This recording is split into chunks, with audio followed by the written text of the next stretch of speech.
Ini adalah ritual yang kejam. 4 gadis dipaksa naik ke perahu kecil. Lalu didorong ke tengah danau. Ada suara yang mengerikan di langit. Lilin di kapal segera padam. Seekor naga raksasa mendarat ke tanah. Ia memilih 1 dari 4 cewek cantik. Lalu membawanya ke tempat lain. Ternyata, menurut legenda ada klan naga kuno. Karena nggak ada naga betina. Jadi jika ingin memelihara keturunannya, maka harus menangkap seorang gadis dari dunia manusia. Menjadikan dia pengantin naga. Sampai ia mulai berhamil. Lalu masukkan ke dalam tungku dan terus-menerus bakar. Ketika gadis itu meninggal, bayi lahir. Ritual ini sudah ada sejak ribuan tahun yang lalu. Karena manusia tidak ingin menyinggung klan naga. Jadi setiap 30 tahun, mereka akan secara aktif mengorbankan seorang gadis yang cantik. Untuk menjaga perdamaian. Sampai suatu hari, naga itu menangkap istri seorang pahlawan. Semuanya baru mulai berubah. Pahlawan mengabaikan saran semua orang. Sendirinya. Mengatasi semua kesulitan. Akhirnya juga menemukan sarang klan naga. Saat naga nggak perhatian, langsung menikamnya. Sejak itu, desa damai kembali. Putra Arman harus melihat ayahnya dibunuh. Dia adalah keturunan dari klan naga. Tapi karena saat itu ia belum bisa berubah menjadi naga. Jadi ia hanya bisa melihat ayahnya dibunuh. Dengan kemarahan dan kebencian, Arman berlari ke tebing. Lalu turun ke laut. Akhirnya ia juga sukses menjadi naga. Menjadi keturunan generasi ke-919 dari klan naga. Tapi berbeda dengan nenek moyangnya. Arman adalah orang yang jujur dan lembut. Ia nggak mau membalas dendam. Agar tidak mengulangi bentuk reproduksi klan naga. Setiap kali Arman ingin berubah menjadi naga, dia akan mengunci dirinya di tebing sempit. Agar mengendalikan naga di tubuhnya. Bertahun-tahun telah berlalu. Manusia secara bertahap melupakan keberadaan klan naga. Tapi ritual pengorbanan yang kejam di masa lalu, sekarang menjadi kegiatan dalam upacara pernikahan. Hari itu, Raja ingin putri jelita bernama Mira menikah cucu pahlawan pembunuh naga Igor. Tepat di upacara, Igor kemudian memberi isyarat untuk menyanyikan lagu naga. Ingin menggunakannya untuk memperingati pahlawan itu. Tapi saat semuanya sedang menyanyi, tiba-tiba ada angin besar di langit. Lalu, naga legendaris muncul. Naga mendarat ke tanah dan untuk menangkap perahu Mira. Lalu terbang langsung ke Pulau Naga. Mira dilemparkan ke dalam gua oleh naga. Terluka parah.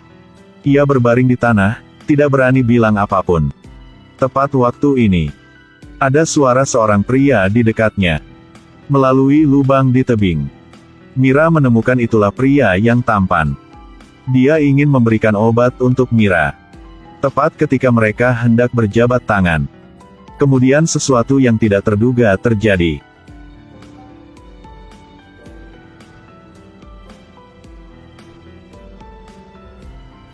Setelah naga meninggalkan, gak siapapun melihatnya. Mira tenggelam dalam keputusasaan lagi. Dia mengambil batu dari tanah, mengetuk-ketuk ke dinding dengan keras. Akhirnya bisa membuat jalan keluar.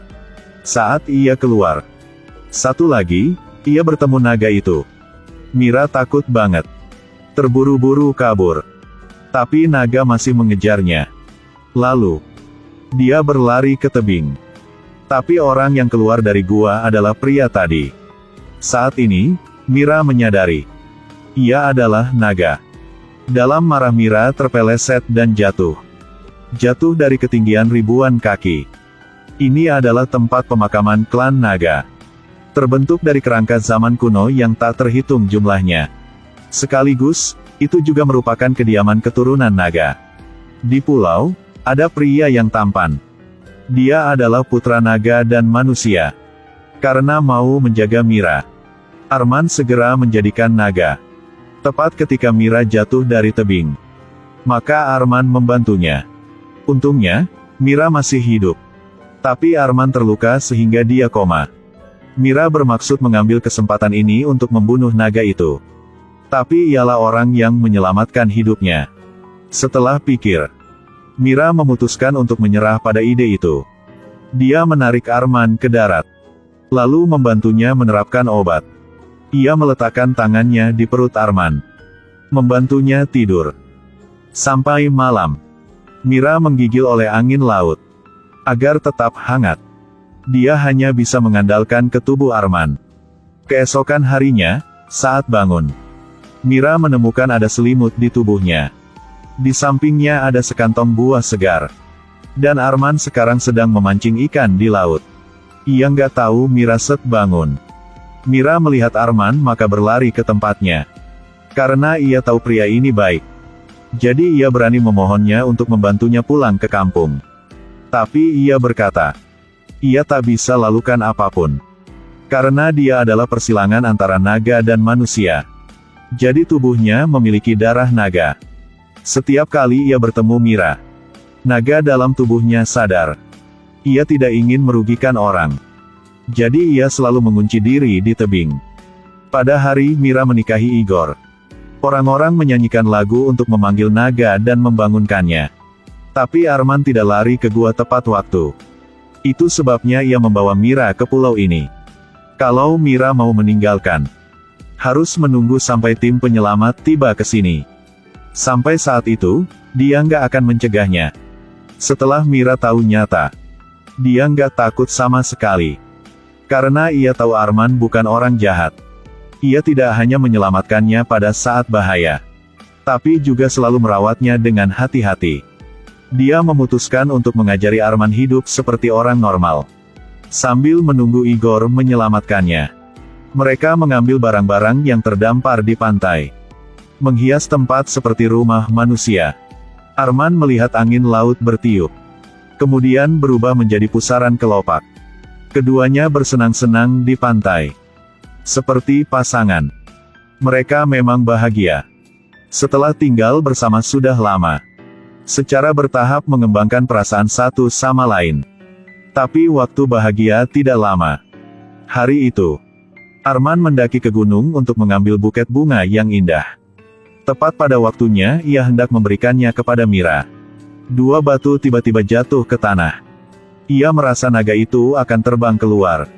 Buket di tangan juga langsung dibakar. Arman mencoba mengendalikan naga di tubuhnya. Terhuyung-huyung ke tebing. Naga terus-menerus memprotes. Arman tahu dia tidak bisa mengendalikan.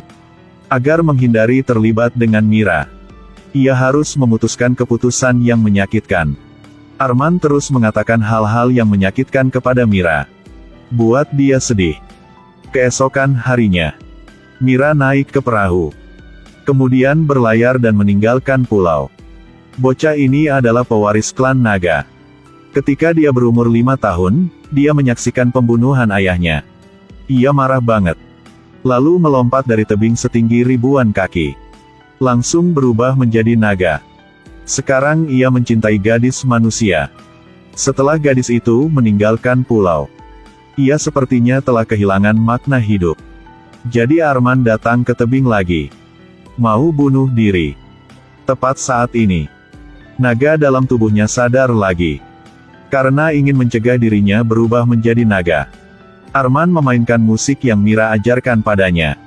Di sisi lain, perahu Mira ditemukan oleh tim penyelamat.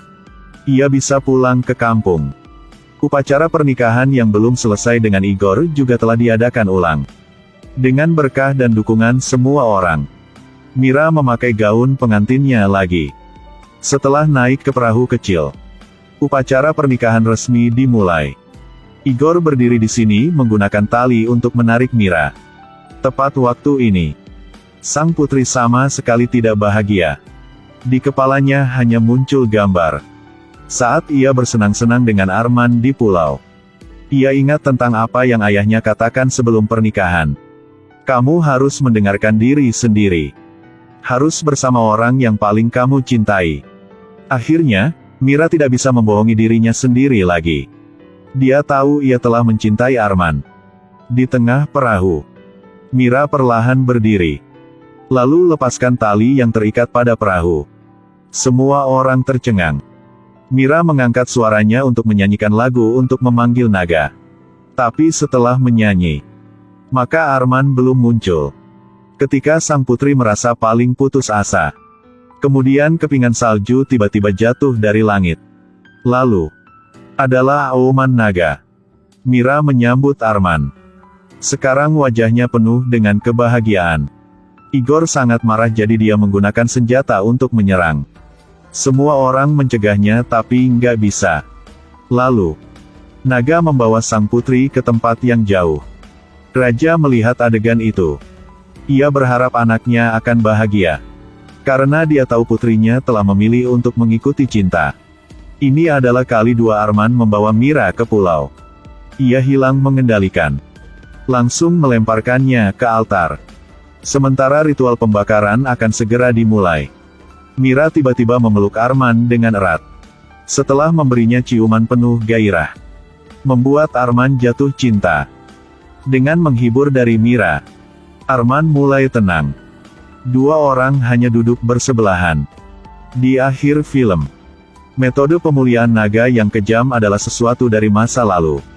Sekarang mereka lahir dua putri naga. Musang kecil menjadi pengasuh bayi perempuan. Seluruh keluarga hidup bahagia bersama.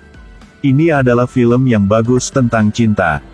Cinta sejati tidak memiliki batas.